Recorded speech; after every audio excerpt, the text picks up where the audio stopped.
તો ગણોત ધારા મુદ્દે સુરેન્દ્રનગર કલેક્ટર કચેરીમાં જ ખેડૂતોએ રામધૂન યોજી હતી। દસાડા ધારાસભ્ય પીકે પરમારનું રાજીનામું માંગવામાં આવ્યું હતું।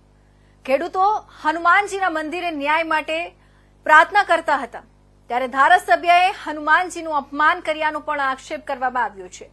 મોટી સંખ્યામાં ખેડૂતોએ વિરોધ નોંધાવ્યો હતો અને રેલી યોજી હતી। ધારાસભ્યએ હનુમાનજીનું અપમાન કર્યું છે એ બિલકુલ નહીં ચલાવી લેવામાં આવે।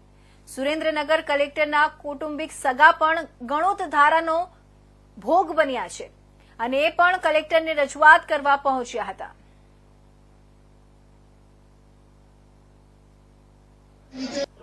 દસાડાના ધારાસભ્યશ્રીએ આ ખેડૂત આંદોલનને દબાવી દેવા માટે, એના આગેવાનોને ધમકાવવા માટે પોતે વિવેક ભૂલી અને સત્તાના નશાની અંદર બેફામ વાણી વર્તન કર્યું છે।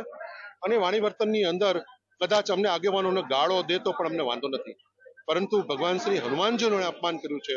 અને આ તમારો હનુમાન આવીને તમને કોઈ મદદ કરવાનો છે, આ રામધૂનના નાટકો કરો છો, આવી રીતે કરીને એમણે ખેડૂતોને ખૂબ હેરાન કર્યા છે।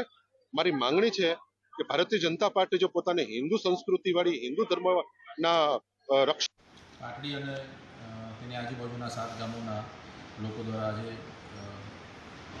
વિવિધ મુદ્દાઓ પર આવેદનપત્ર આપવામાં આવ્યું છે, જે બાબતે આગળ નિયમ અનુસાર યોગ્ય કાર્યવાહી સત્વરે કરવામાં આવશે।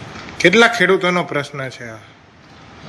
મૂળ પાટડી ગામના અને એના સીમના છે, જે આજુબાજુના ટોટલ મળીને 7 ગામોના લોકોનો પ્રશ્ન। સુરેન્દ્રનગર જિલ્લાના પાટડી ગામે ગણોત ધારાની વિરુદ્ધમાં 7 ગામના લોકોએ મળીને દુધરેજથી કલેક્ટર ઓફિસ પદયાત્રા કરી, જેમાં ખેડૂતની સંખ્યા 1000થી વધારે હતી અને ચુસ્ત પોલીસ બંદોબસ્ત ગોઠવવામાં આવ્યો। કલેક્ટર ઓફિસે રામધૂન અને